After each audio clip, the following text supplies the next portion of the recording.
یک قرصک برای اسماعیل جان از سرودخانه برای شما. آرزوینک بگذار همین فرزندم در آینده یک فرزند نمونه حسار زرسور شود. ادبیات و تاریخ خلق تاجیک نقض آزاد کردن کو شعر نقض آزاد کردن کو ان شاء الله خدای تعالی همش خودش دراش تو میکنه. برای کار بچم خدا کشش کنید.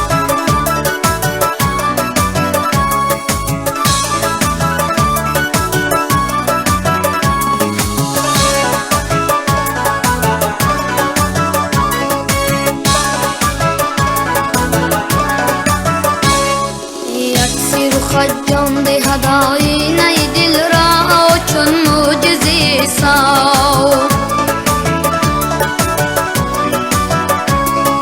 یک سیر خجان دی‌هاد آینه دلرا چون مӯҷизи ساو طوطی شده ҳайрони суханҳои ту ҷоно ба лаби гӯё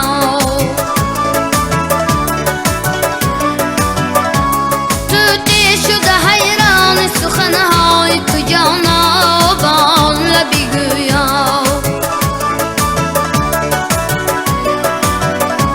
تا با قدی شمشاد گذشتی سوی گلشن قمرী با فیغان شد نرگس پای nazzora شود دیده سراپا از باری تماشا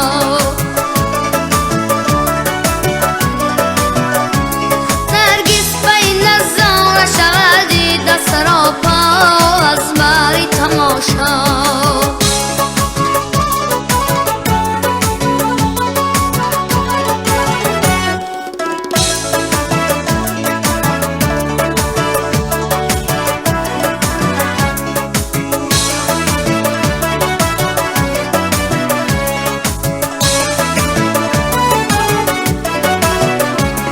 از شهر به جمالی تو شده یوسوفی مصری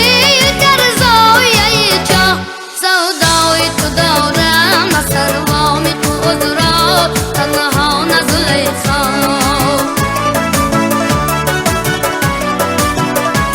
سودای تو دارم